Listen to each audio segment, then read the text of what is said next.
You might wonder why we started this conference with a speaker that basically said there's no point in being here. One of the things that you should recognize is we're here to teach you about the economics and applying economics adaptation. But I think one of the things I have to confess amongst my own colleagues is that we need a little education going the other direction as well. Economists need to learn a little bit about the world around them, and that includes the climate change issues that are going on. So one of the things I think you will face is when you try to teach other economists to try to get on board, there might be some resistance about people who just don't understand these issues. But the purpose that we have here today, or what I would take away from the message this morning, is a typical economist looks at having lots and lots of things that they can spend money on. And the question is, why spend money on this? What are the benefits? And that's exactly why we're here. So one way you could look at our initial speakers is he's a motivational speaker. He's saying, okay, you haven't convinced me yet. Come and learn how to do something about how measuring the benefits of doing adaptation. Make sure that there's some reason that we should be spending the money on these things. And once you've done that, okay, I'll give you the money to spend. So one of the reasons you're here, I guess you've been told, is that if you learn how to do this, you can get money. So, okay, that's fine. One of the other reasons that you're here is that it turns out that adaptation is extremely important. Most of the stories you've heard about climate change being an absolute disaster assume no adaptation. If there's adaptation, the story is very different. Climate change is still bad, but it's not catastrophic. It is very livable. If I go to the people where I live on the other side of the planet, and I say, oh wow, 5-degree warming, this is what will happen maybe by the end of the century. 5-degree warming. They'll say, oh, I cannot imagine surviving 5-degree warming. Bangkok is more than 5 degrees warmer than where I come from. Already, you survive. Bangkok is thriving. So one of the things that you realize immediately is humans are very adaptable. We live everywhere from poles all the way to the equator. We are capable of living in lots of different climate environments. Adaptation is going to be critical to our survival, but we already do adaptation. This isn't something new. We already do it. We just don't pay attention to the fact that we do it. People in Bangkok have adapted to this climate. You've done things differently here to survive here. What we have to do is learn more about how we do in fact survive in different climates. And then the idea is we've got to change. If the climate's changing, if the story that we just heard, the climate's going to be different in the future, then we have to be different. And if we're different, it is not going to be catastrophic. It may be harmful still, but it's not going to be catastrophic. And that's important. It's going to be very important. Now, why is it especially important? Because it's turning out, if you have been watching this debate at all, it's very difficult to do mitigation. To do mitigation, you've got to sacrifice yourself for the planet. You've got to do something for the good of all mankind. Well, we do that a little bit, but we don't do that a lot. And it turns out mitigation is going to require a large sacrifice. And so what we're finding is it's very difficult to make much progress with mitigation. I think unless we just start focusing on cheap mitigation, we're probably not going to do very much. What does that mean? There's going to be a lot of warming. We're not going to be able to stop this completely. We might slow it down a little bit. We're not going to stop it. We must adapt. So what's the primary reason you're here? The primary reason is every country is going to be warmer. You must adapt. It's in your own interest to adapt. Adaptation is different from mitigation. For adaptation, you're doing it because you want to do it. You yourself want to do it. Not somebody in New York City, not somebody in Washington or Paris. You want to do it. Everybody is going to want to learn how to adapt. It's in your own interest. Okay, so that's one of the big things that's going on. Why am I personally here? I spent the last 35 years trying to measure the environment. So one of the things is, where are these benefits? That's exactly what I've spent my personal life trying to figure out. How do you measure the benefits of protecting the environment? What are those benefits?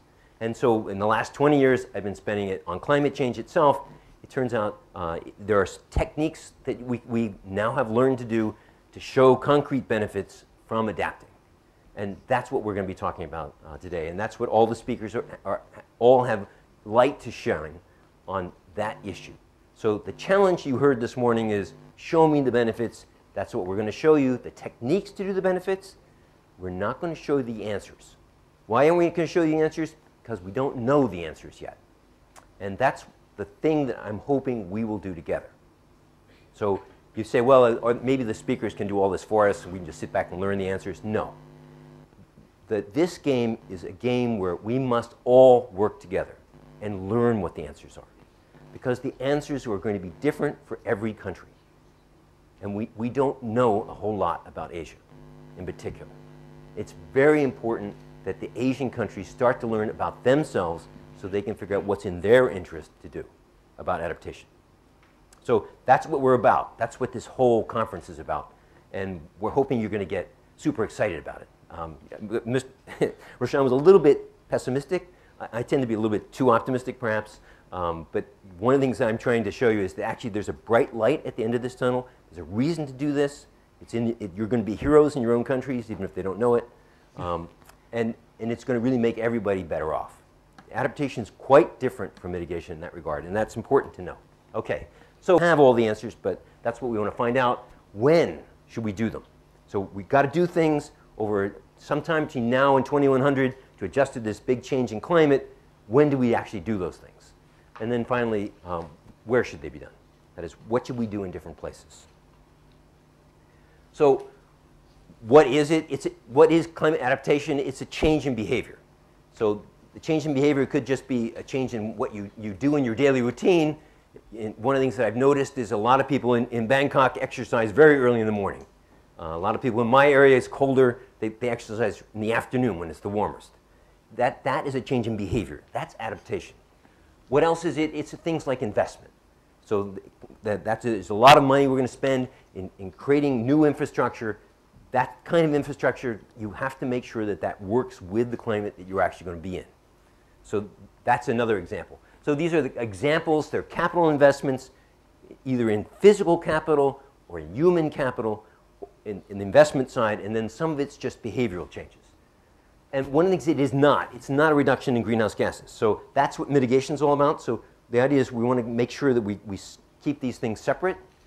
You know, we're assuming that there's going to be greenhouse gases, there is going to be climate change. Adaptation is just learning to live with that. Okay. The theorists that first looked at adaptation noticed that there was different kinds of adaptation. And it's important to talk about this so that you get a sense of what all these different pieces look like. So one kind of adaptation was labeled autonomous, which means that the decision maker is the beneficiary. That is, you're making a decision for yourself. You could be a farmer, you could be an individual household, you could be a firm. You're making private decisions for yourself. That's what autonomous adaptation is about. How would you make different choices as climate changes? That's one piece of the climate change debate. It turns out we think those decisions will be made pretty efficiently without anybody else's help. That is, everybody has a reason to make adjustments in their own personal lives, their own personal spheres. Those adaptations, we believe, will be done, and they will be done efficiently. That's one of the things that I'm going to press upon you. So that's why it's important to talk about this as one cause which affect everyone. So changing the temperature in this room affected everyone in this room.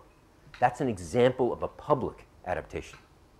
We don't have each individual bubbles where we say, well, I'm going to have a cool bubble here, you can have a hot bubble. That's not the way it works. That choice of temperature is a public decision.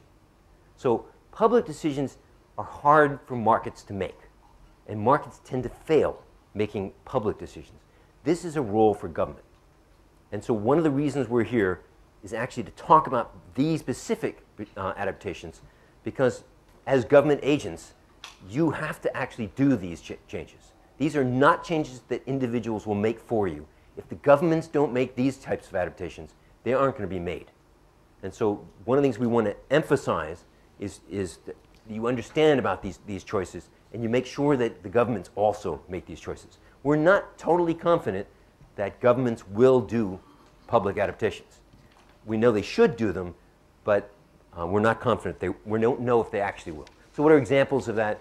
Conservation programs. If you protect a vast public area, it benefits all the people that might enjoy that area. Flood control planning, everybody that might get flooded by a river gets benefits from how you do that. Technical change, just providing technical change, that's also a public good. Everybody that gets to benefit from it. Everybody's got these cool little computers.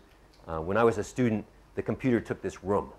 The computer, each one of these little computers took a machine the size of this room to compute things. That's technical change. Everybody here is benefiting from that investment. Okay, there's another very important thing to talk about in terms of adaptation. One form of adaptation is reactive. What is reactive? Learn and then act. Learn what the climate change is going to be, then act. Find out how it's changing, react to that. That's one kind of adaptation. That's actually going to be most of the adaptation. Most of the adaptation that we need to do is simply to keep track of how climate has changed and make sure we're changing with it. Why is this particularly easy to do?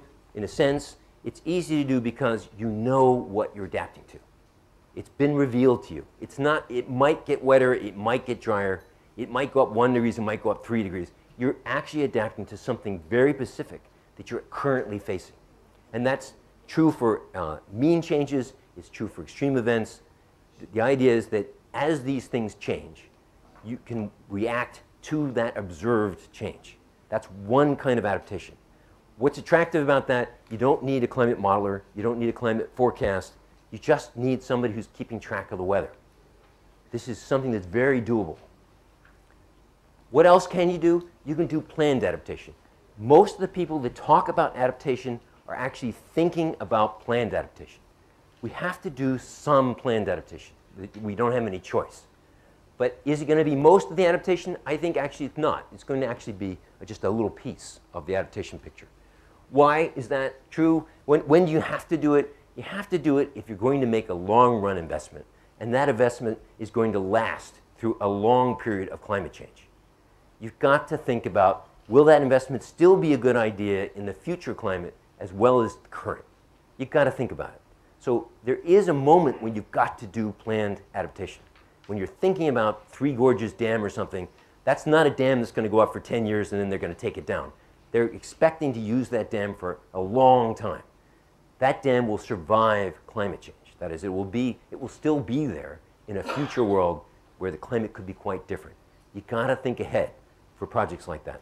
So we're going to talk about planned adaptation. But one of the things I want to emphasize is planned adaptation is not the entire picture. It's actually only when you're dealing with very long-term investments. Most investments are so short in their length that you don't have to do planned adaptation.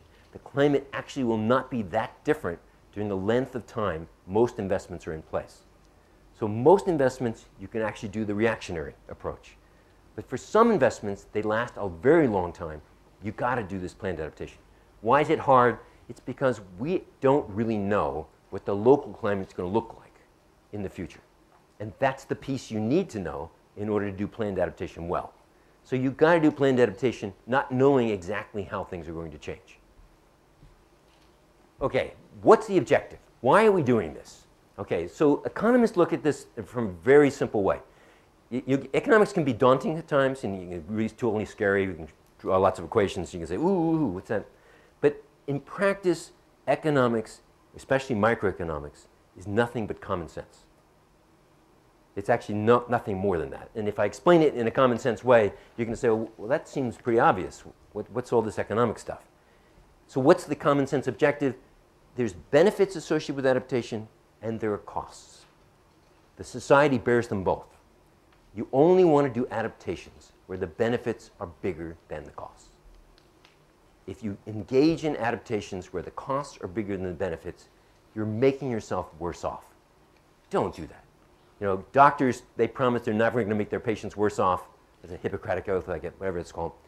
We should do the same thing in the environment. We should never make people worse off. That's not what we're here for. We're here to make people better off. The adaptations we're after, the only adaptations we're after, are ones that actually improve people's welfare and society's welfare in general. So that's the objective. So it's a very simple idea, but it's important to understand because it's not climate proofing, which is a concept that's been thrown around in the adaptation world, especially in Washington, D.C. Climate proof. Make sure that there's no damages from climate change. It turns out climate proofing is not always a good idea. And if you actually look at what comes underneath the title of climate proofing in the details, you see there's lots of projects in climate proofing where the costs far exceed the benefits. You just don't want to do those. Those are not things which are actually going to make things better off. And a very simple idea is, if you've got a $1 problem and you're trying to get rid of $1 damage, you don't want to spend $2 to get rid of it. You're just making yourself worse off than you were from the start. You made a $1 problem into a $2 problem. You don't want to do that.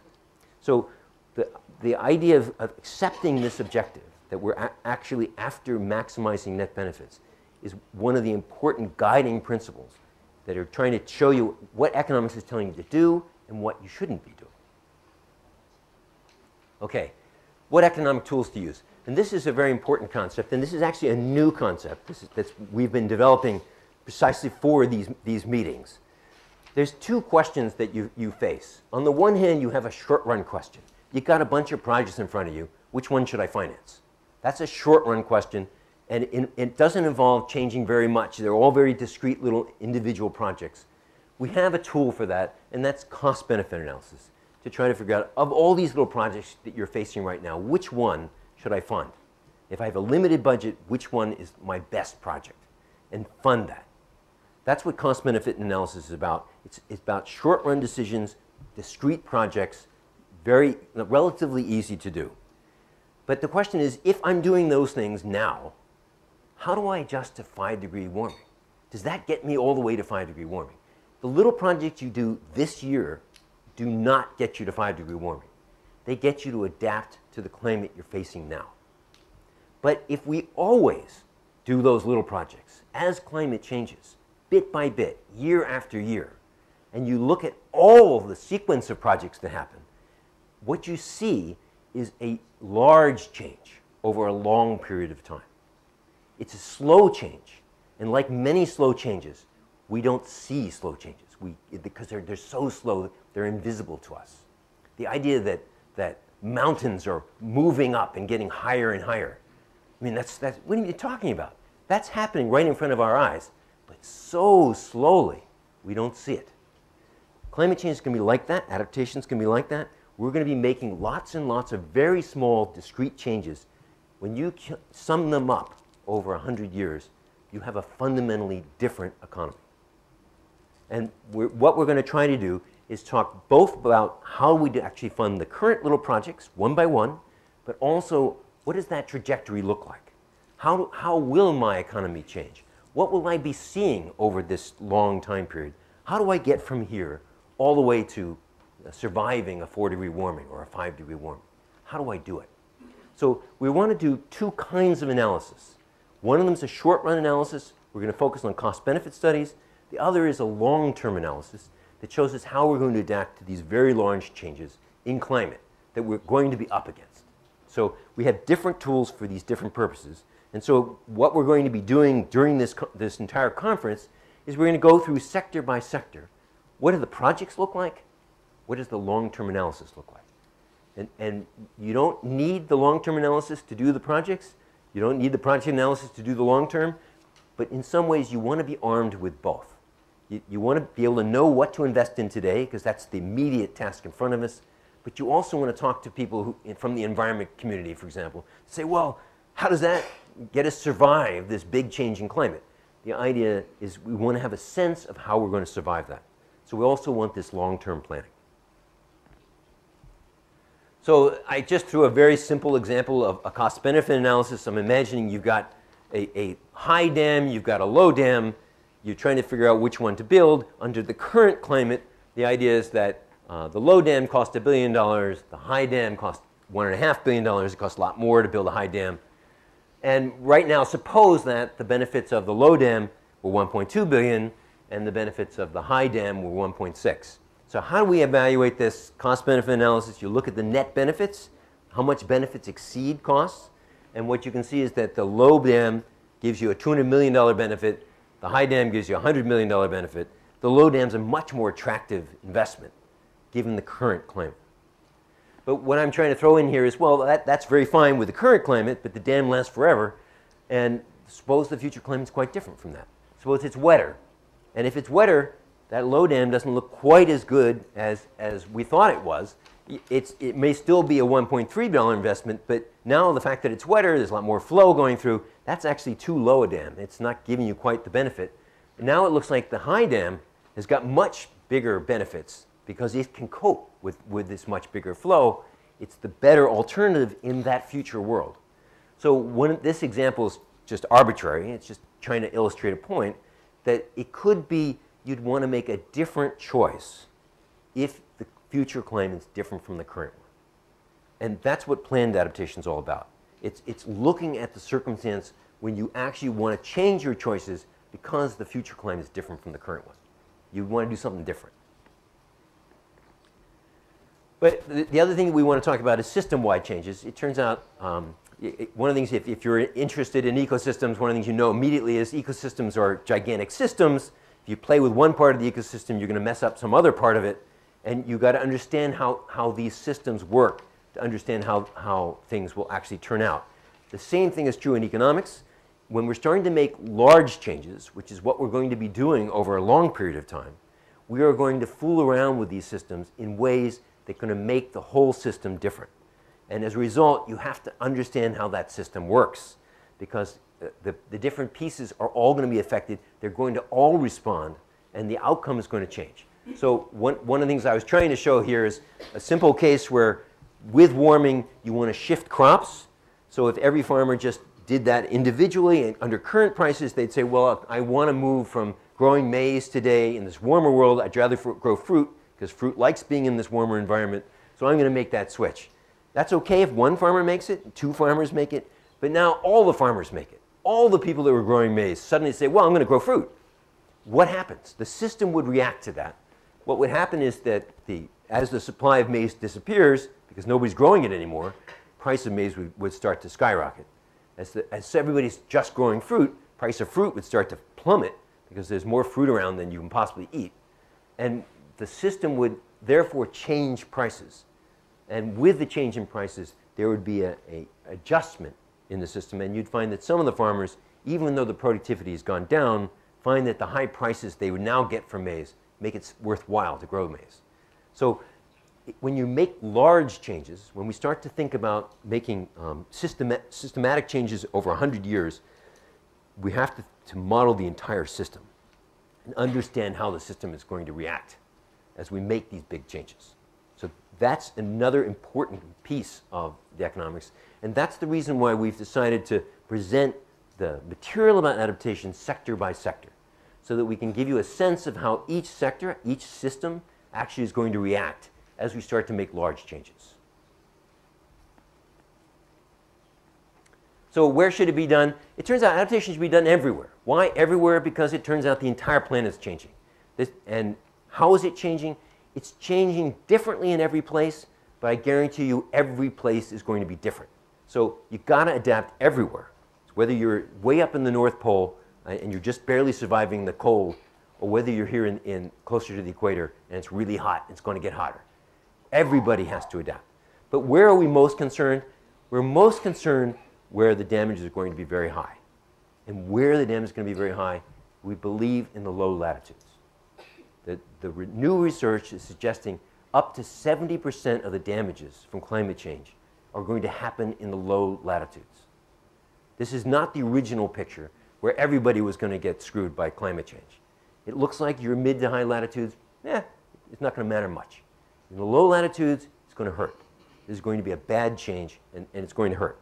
So one of the things that we're particularly worried about is adaptation in the low latitudes. So the fact that you're here is important. I mean, you're going to be facing something where adaptation is going to be critical. What are the sectors where we think are going to be affected? This is just standard stuff from the impact literature.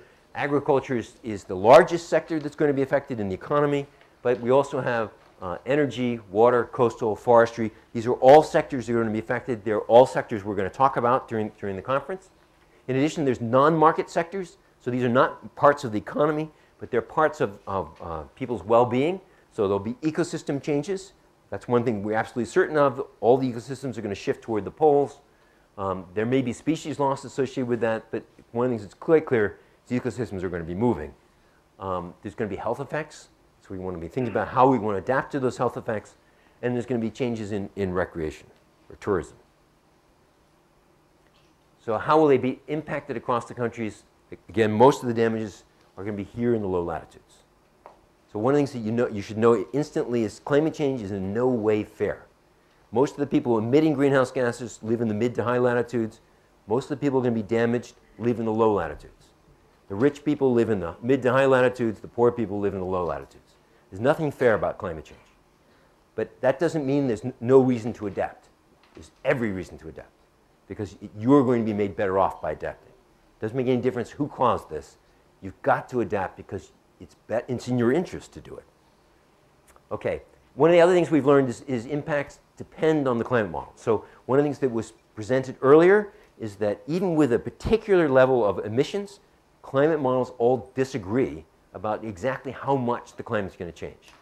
And that disagreement is even bigger when you look locally. So that's one of the other things you saw in the predictions of what's going to happen here in Asia is different climate models have very different ideas about how things will change. And that's one of the things you've got to be aware of, is that there's not one climate scenario for the future. There's a range of climate scenarios for the future. Are they important? They're the difference between whether climate change is good for you or bad for you. They're very important. How big that range is turns out to be all the way from something that's not going to bother you hardly at all to something that's going to be quite hard to get over. So the range of things that are happening in these climate models turns out to be important. So this is old. These are very old. This is probably second assessment old projections of climate change. This is a model on the left is PCM. The model on the right is a Hadley 3. What it's showing is different impacts across the world, starting from 2020 and ending in 2100. So it's trying to show you how things unfold. As the climate change progresses, the low latitudes go from lightly hurt to more and more hurt. With the Hadley 3, they get hurt right away, and it just gets worse. But what this is showing you is actually the mid to high latitudes not affected very much. It's the low latitudes where most of the damages are actually going to be. And it varies. Just because you're in the low latitude doesn't mean you're going to have exactly the same effects. If you're a high altitude, you're going to see different things than if you're low altitude. If you're in one continent, it's going to be different if you're in a different continent. It's going to vary. But this general message that this is especially problematic for the low latitudes seems to be coming through. So can we have detailed impacts predicted? That was a crude thing where we're predicting impacts by country. That's old, so you don't pay too much attention to it. Those were predicted in the late 90s. We've done a lot more research since then that shows we actually can be much more careful about making predictions. And one of the things it also shows is that the impacts are going to vary a lot across the landscape. So one of the things that it's showing is climate change is really complicated. This is not an easy problem. It's actually going to be complicated, and we need a lot of information. So it depends on the climate scenario. That's one of the reasons why it's changing. It depends on the initial level of climate, but it also depends a great deal on other things that vary across the landscape, things that are just different from place to place. So this is a model of what we think the marginal temperature effect is on mainland China. And this is for rain-fed farms. So these are farms that don't have irrigation.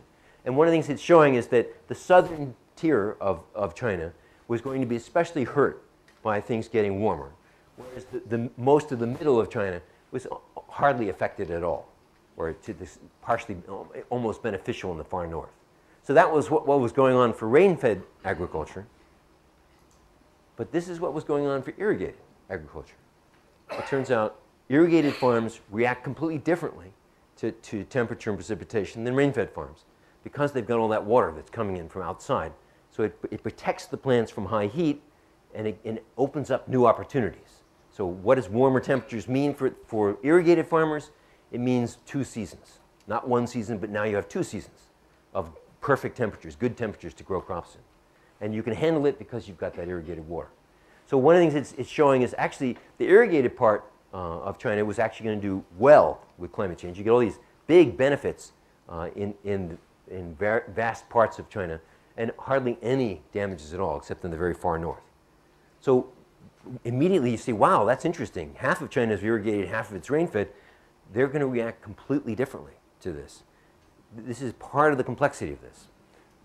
And that's one of the things that we're going to try to get across to you is that there's a lot of local variation in this, and it also depends on what actually is going to be hit by this, whether it's a rain-fed farm or irrigated farm, very different. Why don't I show you pictures of all of Asia? We don't know what's going to happen in all of Asia. We've done some studies in India, but we have really not done many studies anywhere else. So one of the purposes of this 2-year project, get some more studies done in this region. Why? So you can be better informed. So you can know what's going to happen. So we can get better predictions of what's happening here. Timing is critical. That was also a topic that was brought out in the introduction. Why is timing critical? Climate is something that's going to unfold over time. That was made very clear. And you look at the climate change projections decade by decade. It's going to unfold over time. And therefore, what you have to adapt to is changing all the time. Adaptation is not a one-time thing. You adapt today, you're all ready for the whole century. It's not going to look like that. It's something you're going to have to gradually adapt to all the time. So as it progresses, the idea is you must make changes all the way along. It's going to be a path. It's going to be a way of thinking as opposed to a one-time thing that we'll do it now and then it'll be done. It's not going to work that way. We're going to be doing this from now on. It's just going to be a way of an approach to life. So one of the things that has to happen is the adaptations have to match the climate change. The more the climate changes, the more it's different from the way it is today, the more the changes we have to make. So what does that mean? A great deal of the adaptation we have to do this century has to be done in the end of the century as opposed to the beginning. You don't want to do it too early because if you do it too early, you're preparing a world for a place that's warm, but it isn't warm yet. And a lot of the preparations will be premature. And a lot of them will actually be ineffective. You have to actually wait for the climate to get close to changing before you make the changes. So why is that an issue?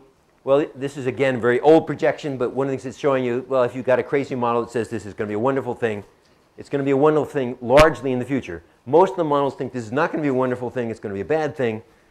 But how bad is it? The more it gets away from zero, the bigger the damages go.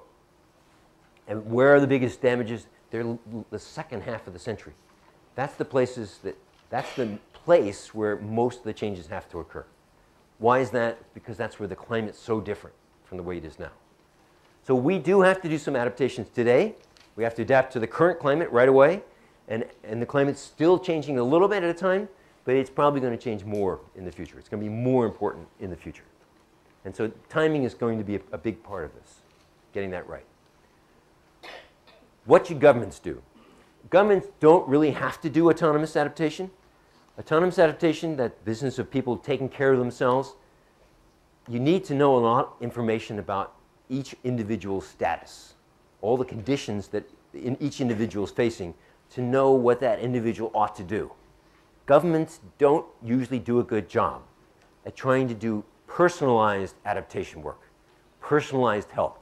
You don't have a personalized program and say, well, I've come to look at your problem, Mr. Poor Person, and I think you need to have 2 more cartons of eggs and an extra shirt. That's what you need. We don't do that. We don't have the information to do those careful decisions. Governments are not particularly well suited to do autonomous adaptation. How could they help? They could help by creating institutions that make it easier for people to actually adapt themselves. So that's one thing, encouraging private responsibilities for resources. So there's a lot of things we'll be talking about in the next few days about trying to make sure that resources are better managed, give more private responsibility to the people actually using the resources. That's one way you can do it. The other way you can do it is providing some more information so that people are informed. That is, it's the government's job to provide weather service. That's a public adaptation. That's an example of doing something that would help private adaptation occur. And then there's going to be externality problems, things like pollution. That's again a place where the government's got a very important role to play. And there's some that are connected to climate change.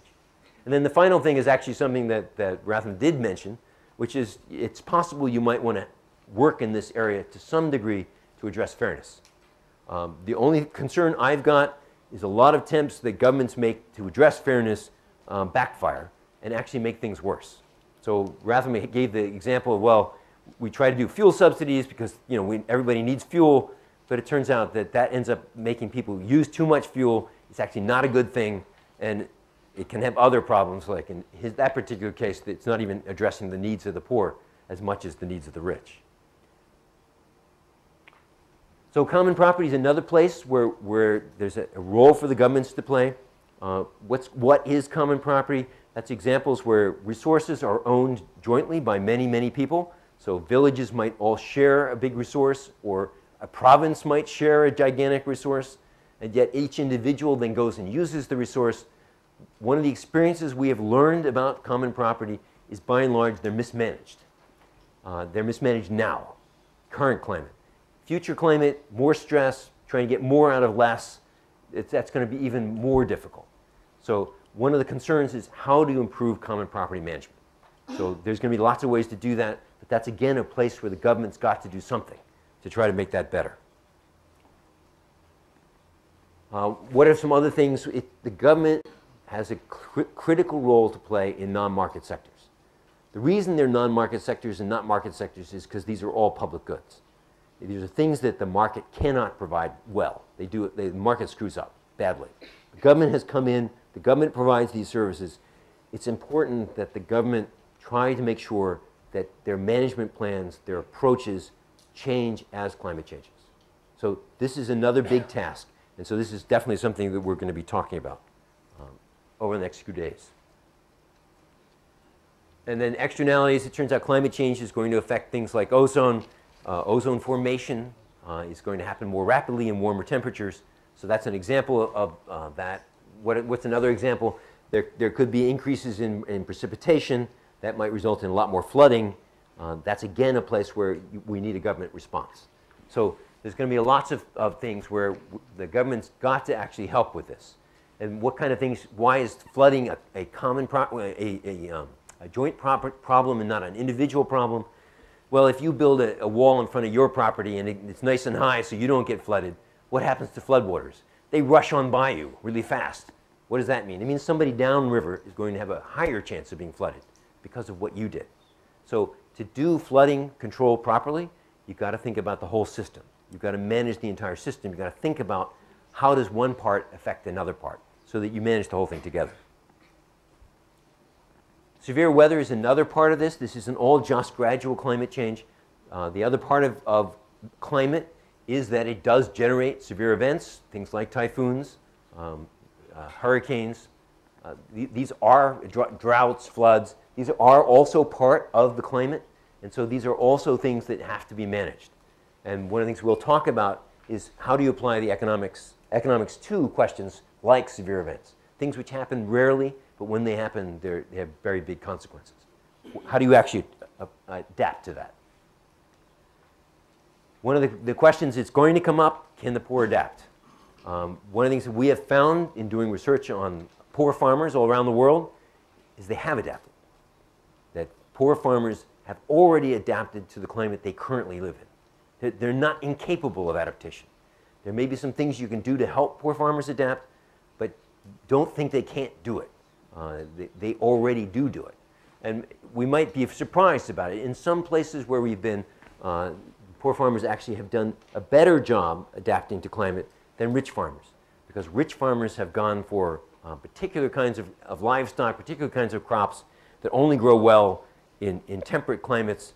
And so they've become very specialized in those things. They make tons of money. But if the climate changes, they're out of luck. Poor farmers have adapted to much warmer environments. They use plants that actually survive in the warmer environment. They use animals that survive in warmer environments. They're actually not as vulnerable. So one of the things that you might be surprised about is that actually poor people might actually do better than rich people do in a warmer world. But one of the things we have to be careful if we're going to help people for equity reasons, that we don't do things which backfire.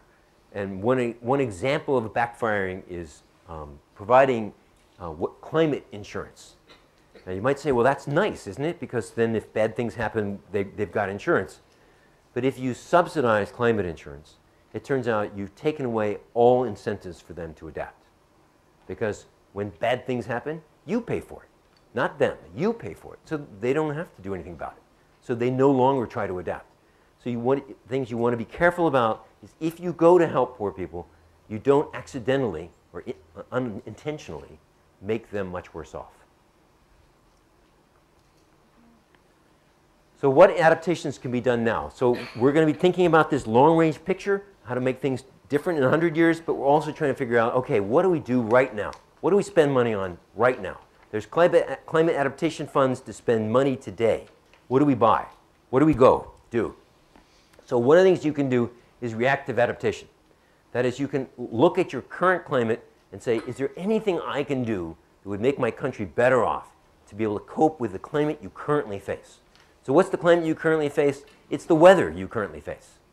Sometimes the weather's nice, sometimes it's lousy. Are you prepared for that? Are there things you could do that would make you better prepared? That's what reactive adaptation is going to be about. It's not thinking about climate being different, just thinking about how you can do better with what you've got. What else could it be? It could be learning about public adaptation, that is, improving public adaptation, doing a better job with things that governments traditionally are responsible for. Can we make any improvements? This, again, is something that, if you're a macroeconomist, you can't see this stuff because this is all in the details. And the details are not obvious to a macro person. This is in the micro. This is in how do we actually manage all our resources? Can we do a better job? Can we squeeze out a little more welfare, a little more happiness from managing our resources better?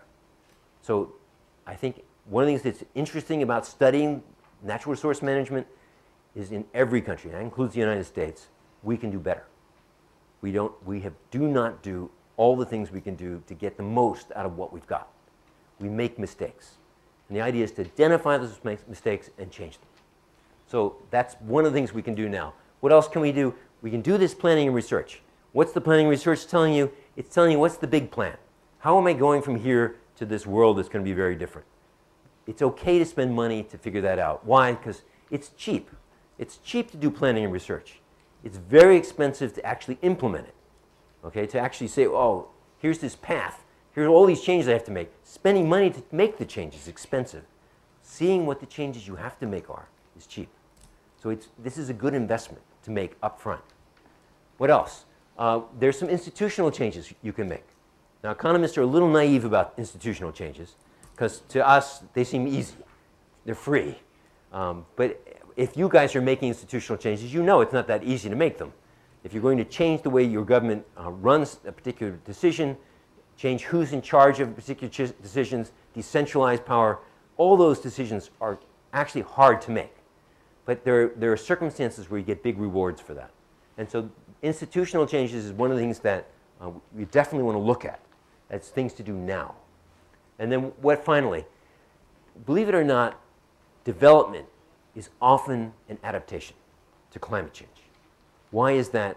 Because a tremendous number of the countries in the low latitudes are too dependent on agriculture. And agriculture is very vulnerable to climate change. If you shift away from that, if you develop your economies into other sectors, other economic sectors, you'll be immune to climate change. Bangkok is largely immune to climate change. It's not going to, the economy here is not affected by it. But the rural landscape around here is totally sensitive to climate change. By development, you actually will make your countries more robust, your economies more robust. So although this is not something that the climate community wants to mention very often, it turns out it's actually a very important part. Economic development itself is a very important part of the adaptation plan because it's going to move more of your economy out of vulnerable sectors into sectors which are safe. Okay, thank you.